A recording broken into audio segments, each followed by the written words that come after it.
साधु, संत, महात्मा, फ़कीर, दरवेश ये ऐसे शब्द हैं जो सुनते ही हृदय के अंदर से एक सम्मान का भाव प्रकट होता है। साधु, संत, महात्मा, फ़कीर, दरवेश ये बहुत महान और बहुत सम्मानित लोग होते हैं। बहुत विचारशील, त्यागी, तपस्वी, परोपकारी लोग होते हैं। लेकिन कहना ये चाहता हूँ कि साधु, संत, महात्मा, दरवेश की कोई ड्रेस नहीं होती, कोई वेशभूषा नहीं होती, कोई विशेष शर्त नहीं होती। इन लोगों के लिए घर और परिवार छोड़ना कोई ज़रूरी नहीं होता। जो बड़े संत हुए हैं, जो बड़े महात्मा हुए हैं, जो बड़े दरवेश हुए हैं, जो बड़े साधु हुए हैं, वो अपने परिवार की जिम्मेदारियां उठाते हुए, अपना व्यवसाय करते हुए, समाज के बीच में रहते हुए सच्चाई और परोपकार के रास्ते पर चले हैं और उन्हीं लोगों को सम्मान मिला है। हमारे चाहे महापुरुष से भी ऊपर उठकर जिन्हें हमने भगवान के दर्जे दिए, उन पर हम नज़र डालें। राम पारिवारिक थे, उन्होंने परिवार नहीं छोड़ा। कृष्ण पारिवारिक थे, उनकी कोई विशेष वेशभूषा भी नहीं थी। गौतम बुद्ध पारिवारिक थे, बाद में बेशक वो परिवार छोड़ कर निकल गए। वो निकले भ्रमण पर, ज्ञान की खोज में। वो इसलिए नहीं निकले कि वो ये कहना चाहते थे कि परिवार छोड़ने से कोई महानता को प्राप्त हो जाता है। साधु, संत, महात्मा समाज सेवा में इतने तल्लीन हो जाएं, इतने लवलीन हो जाएं, परोपकार में इतने लग जाएं कि उन्हें अपने घर की चिंता ही ना रहे, घर का ख्याल ही ना रहे, परिवार का ख्याल ही ना रहे, और वो घर पहुंच ना पाएँ, ये दूसरी बात है। और ज़्यादातर लोगों के साथ ऐसा होता है। मैं एक छोटी सी कहानी इसमें जोड़ना चाहता हूँ। एक कोई समाज सेवी थे, बड़े समाज सेवी थे। उनसे किसी पड़ोस के गांव के व्यक्ति को कोई काम पड़ा तो वो उनसे मिलने गए और उनका घर उसे मालूम नहीं था। गांव से बाहर एक महिला उन्हें जाती हुई मिली तो उनसे उन्होंने पूछा कि जी मुझे फलां व्यक्ति के घर जाना है, समाज सेवी के घर। तो महिला ने कहा कि भाई घर तो उनका लास्ट में पड़ेगा, लेकिन वो तो मर गई, उनकी तो मृत्यु हो गई। तो वो आदमी थोड़ा निराश हुआ। उसने सोचा जब अभी यहाँ तक आ ही गया हूँ तो उनके घर तक तो हो ही आऊँ। तो जब उनके घर की तरफ गए तो बाहर एक लड़की मिली जो कुछ टोकरी में कुछ लेके जा रही थी, युवा लड़की, जवान। उसने कहा कि मुझे उनसे मिलना है। उसने कहा वो तो वहाँ बैठे हैं लेकिन वो तो अंधे हैं। अब वो आदमी बड़े आश्चर्यचकित हुआ कि वो महिला तो कह रही थी वो मर गए, ये कह रही है बैठे हैं, अंधे हैं। वो उनके घर में घुसा। चौपाल पे एक लड़का मिला, जवान लड़का, युवा।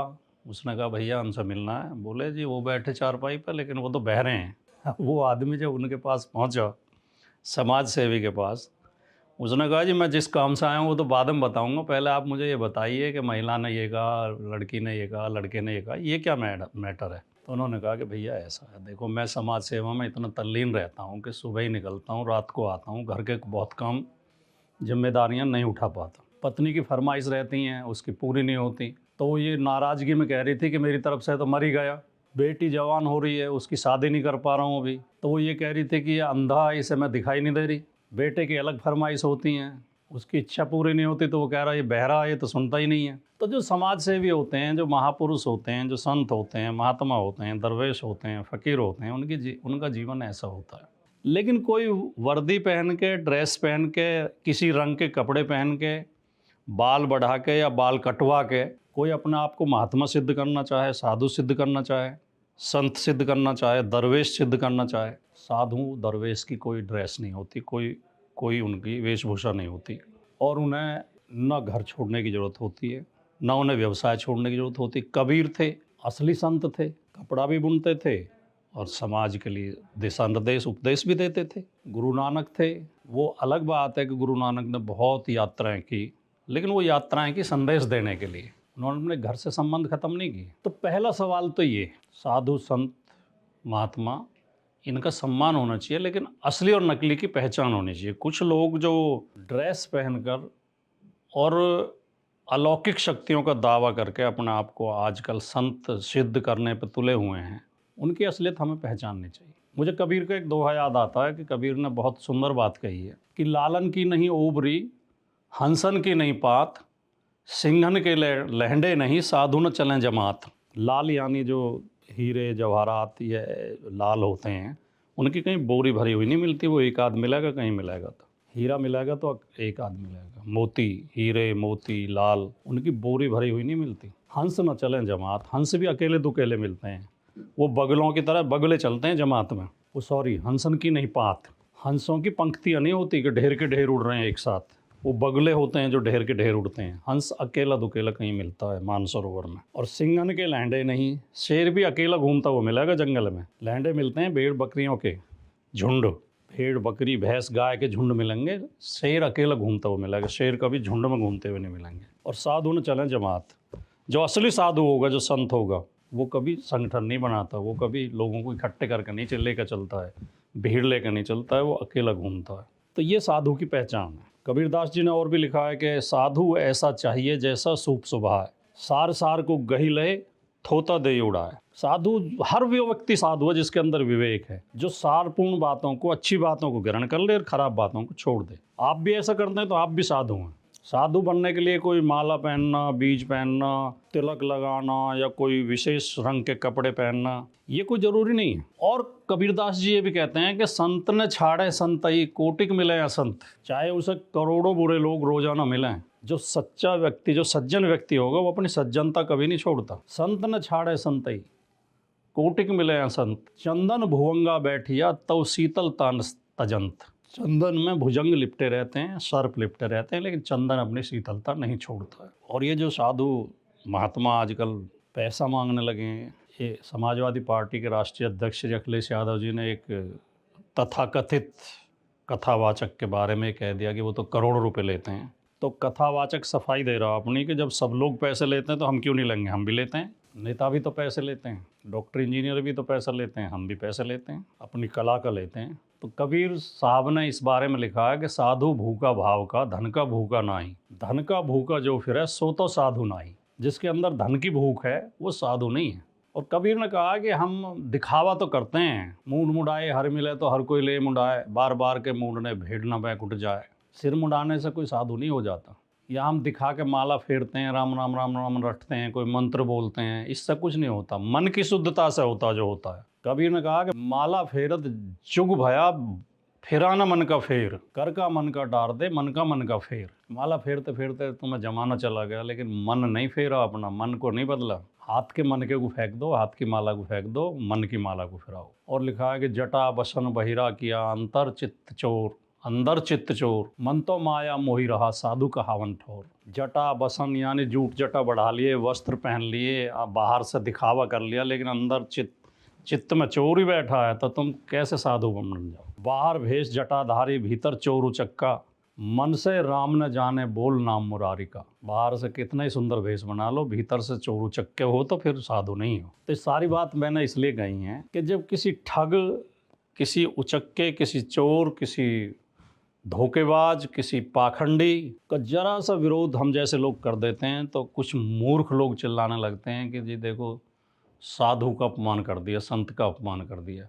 अरे संत और साधु का सदैव सम्मान करना चाहिए, लेकिन संत और साधु कहते किसे हैं इस बात का ज्ञान भी हमें होना चाहिए। ये लोग जो ठगी कर रहे हैं वेश धारण करके और भोले भाले लोगों को बहका रहे हैं, उन्हें पाखंडी और अंधविश्वासी बना रहे हैं, ये किसी भी दृष्टिकोण से साधु नहीं है। साधु समाज को असली सही दिशा दिखाता है। साधु अध्यात्म की बात करता है, विचार की बात करता है, समाज सुधार की बात करता है, भाईचारे की, मोहब्बत की, प्रेम की बात करता है, वैज्ञानिक सोच की बात करता है। जो असली साधु होगा, जो असली संत होगा, जो असली दरवेश होगा। और ये भी स्पष्ट कर दूं कि ये ठग और ये चोर उचक्के हर धर्म में बैठे हैं, किसी एक धर्म में नहीं है। चाहे हिंदू हो, चाहे मुसलमान हो, चाहे ईसाई हो, चाहे और दूसरे धर्म हो, सब में बैठे हैं जो झूठे दावे करते हैं, जो भोले भाले लोगों को बहकाते हैं। हम देखते हैं सोशल मीडिया पे और मीडिया पे भी कई बार खबरें आती रहती हैं, अखबारों में भी आती रहती हैं। एक बोतल बाबा हैं जो बोतल से पानी डाल के जल से सारे इलाज करने का, सारी बीमारियों का इलाज करने का दावा करते हैं। वो अपने आप को बोतल बाबा कहते हैं। वो बोतल में से जल के छींटे मारते हैं, कोई मंत्र बोलते हैं, यानी गंभीर से गंभीर बीमारी का इलाज हो जाता। और उसका ये भी दावा है कि मैंने कई मरे हुए लोग जिंदा कर दिए। कई नहीं, मतलब काफ़ी संख्या में, कितने ही लोग मरे हुए जिंदा कर दिए।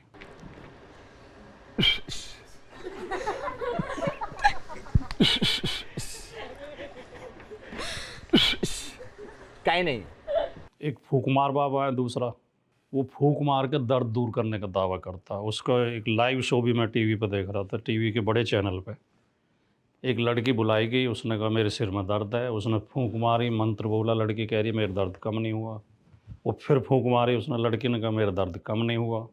तो कह रहा है ये झूठ बोल रही है, मेरा मंत्र कभी गलत हो ही नहीं सकता, इसका दर्द इसके सिर में है ही नहीं, है झूठ बोल रही है। तो वो फूंक मार बाबा है, एक पर्ची वाले बाबा हैं, बहुत प्रसिद्ध हैं, बहुत चर्चा में रहते हैं, वो सबकी पर्ची निकालते हैं। उनका दावा ये है कि कोई उनके दरबार में आए तो वो पहले ही पर्ची पे लिख के रख देते हैं कि ये क्या सवाल लेकर आया और इसका हल क्या है। और मैंने जो 10 लाख रुपए का, पहले मैंने 1 लाख इनाम बोला, फिर 5 लाख किया, अब मैंने 10 लाख कर दिया है। अगर वो मेरी पर्ची निकाल दे तो मैं 10 लाख रुपए दूंगा उस ढोंगी को, और अगर नहीं निकाल पाए तो वो मुझे 1 रुपया ना दे, केवल माफ़ी मांग लेते। वो यही कह दे कि जी मैं झूठ बोल रहा था, मैं लोगों को बहका रहा था, मेरे पास कोई शक्ति नहीं है, वो माफ़ी मांग ले बस। नोट का नंबर बताने का दावा करते हैं या कोई और भविष्य बताने का दावा करते हैं, सब फर्जी बात है। एक और हैं, वो पूछते हैं क्या समस्या है, कि जी ये समस्या है, नौकरी नहीं लग रही। बोले समोसे में लाल चटनी खाते हो या हरी खाते हो? बोले जी लाल खाता हूँ, बस कृपा यहीं रुकी हुई है, कल से हरी चटनी खानी शुरू कर दो, नौकरी लग जाएगी। और कभी कभी तो पूछते हैं सफ़ेद अंडरवियर पहनते हो, काला अंडरवियर पहनते हो? बोले जी सफ़ेद पहनता हूँ। बोले बस कृपा यहीं रुकी हुई है, काला अंडरवियर पहनना शुरू कर दो, काम हो जाएगा। एक और पाखंडी है, वो कह रहा है बच्चे को पढ़ने लिखने की जरूरत नहीं है, पास होने के लिए, अच्छे नंबर लाने के लिए पान का पत्ता ले, उस पर शहद लगाए, उसे शिवलिंग के ऊपर चिपका दे और फिर उसे हटा के चाट ले और मंत्र बोले, अच्छे नंबर से पास हो जाएगा। और समाचार आया कि उसका खुद का ही बेटा फेल हो गया इंटर में। कोई धन दुगना करने का झांसा देता है, कोई प्रेमी या प्रेमिका के वशीकरण का दावा करता है कि तुम्हारी शादी करवा दूंगा, वो तुम्हारे वश में आ जाएगी। कोई गड़ा धन बताता है, कोई लॉटरी निकलने का नंबर बताता है, कोई बीमारी ठीक करने का दावा करता है, कोई रोज़गार की गारंटी, नौकरी की गारंटी देता है, और कुछ लोग स्वर्ग में सीट भी बुक कराते हैं कि मुझे इतने पैसे दो, तुम्हारे सीट स्वर्ग में बुक हो जाएगी। ये सब ढोंगी हैं, ये सब पाखंडी हैं, ऐसी शक्तियाँ किसी के पास नहीं होती, और जो होने का दावा करे उसे मेरी चुनौती है। और मैं 10 लाख रुपए का मैंने पुरस्कार बोल रखा। एक महाराज एक दिन कह रहा था, मैं सुन रहा था टीवी पे, कि हमारी रावण से बात हुई। हमने कहा हेलो डियर रावण। और इसका ये भी दावा है कि इसके जो है हनुमान का मोबाइल नंबर भी इसके पास है। और एक बात तो इसने इतनी खतरनाक बोली ग्रेटर नोएडा की कथा में, कि किसी महिला के माथे पर अगर सिंदूर लगा हो तो समझो इस प्लॉट की रजिस्ट्री हो चुकी है, और अगर मांग में सिंदूर नहीं है तो समझो प्लॉट खाली है। ऐसे बेहुदे लोगों को भी हम अंधविश्वास के कारण संत की श्रेणी में रखते हैं, साधु की श्रेणी में रखते हैं। ऐसे लोगों को भी इस समाज में सम्मान मिलता है, इन लोगों का तो बहिष्कार होना चाहिए।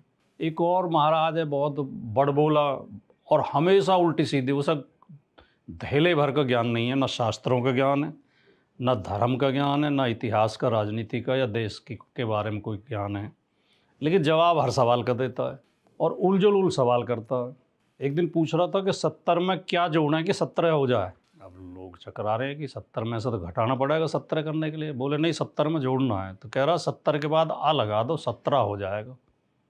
ऐसी ऐसी बेहूदी बातें। एक दिन कह रहा है कि बिस्किट खाना जो है, बिस्किट जो है बिस्किट किट है, जहर की किट है ये इसलिए इसे बिस्किट कहते हैं कि ये विस्की किट है। और वही महाराज एक दिन बोल रहा है कि आपको पता है 15 अगस्त को देश आज़ाद क्यों हुआ, अंग्रेज छोड़ के क्यों चले गए, भाग के क्यों चले गए, देश छोड़ गए। अंग्रेज़ों ने एक कहानी पढ़ी, अंग्रेज़ों को पता चला कि भारत में एक अगस्त नाम का ऋषि हुआ जिसने समुद्र पी लिया था। तो अंग्रेज़ों ने सोचा कि वो तो 1 अगस्त ने समुद्र पी लिया था और आज तो 15 अगस्त है, तो 15 अगस्त को हम कैसे झेल पाएंगे, तो 15 अगस्त की रात को ही अंग्रेज़ देश छोड़ कर भाग गए। ऐसी ऐसी मूर्खतापूर्ण बातें। एक इन सारे पाखंडियों के गुरु हैं, वो एक दिन बोल रहे थे अपने प्रवचन में कि पाठक, दीक्षित, चौबे, त्रिगुणायत ये जो है नीच ब्राह्मण होते हैं। ये तो बाबा साहब के संविधान का अपमान है, भारत के संविधान का, लोकतंत्र का अपमान है। 26 जनवरी 1950 को जब संविधान लागू हुआ तब ये तय हो गया कि जन्म, जाति, धर्म, लिंग, रंग के आधार पर किसी को ऊंच नीच नहीं बताया जाएगा, किसी को छोटा बड़ा नहीं बताया जाएगा। तो ऐसी ऐसी बात लोग बोलते हैं। और यही लोग हैं जो अपने प्रवचन के बीच बीच में किसी पार्टी का समर्थन और किसी पार्टी का विरोध भी करते हैं, आरक्षण का विरोध करते हैं, गरीब, कमज़ोर, दलित, शोषित, आदिवासी, अल्पसंख्यक का विरोध करते हैं, खुल के गालियाँ देते हैं। तो मैं केवल कहना ये चाहता हूँ कि हर धर्म, हर समुदाय के अच्छे साधु संत महात्मा जो अच्छे विचारशील हैं और जो परोपकारी हैं, उनका सम्मान कीजिए। लेकिन जो साधु संत दरवेश की ड्रेस में भेष बना के ठगी का काम कर रहे हैं, ऐसे लोगों को बहिष्कार कीजिए। ऐसे लोगों से बचने की ज़रूरत है, अपने बच्चों को बचाने की ज़रूरत है, अपने समाज को बचाने की ज़रूरत है। और ऐसे ही लोगों में से आए दिन पकड़े जाते रहते हैं, इनके भेद खुलते रहते हैं, कई लोग जेल में पड़े हैं। इनमें से भी जो ये पाखंडी हैं, आप कुछ दिन में देखेंगे ना कोई जेल जाएगा। और जो अच्छे संत होते हैं वो तो निर्भीक घूमते हैं, अकेले घूमते हैं, समाज में सच्ची बातें कहते हैं, लोगों को अच्छी दिशा दिखाते हैं, अच्छे विचार देते हैं। उन लोगों का हम सबको सम्मान करना चाहिए। नमस्कार, जय हिंद।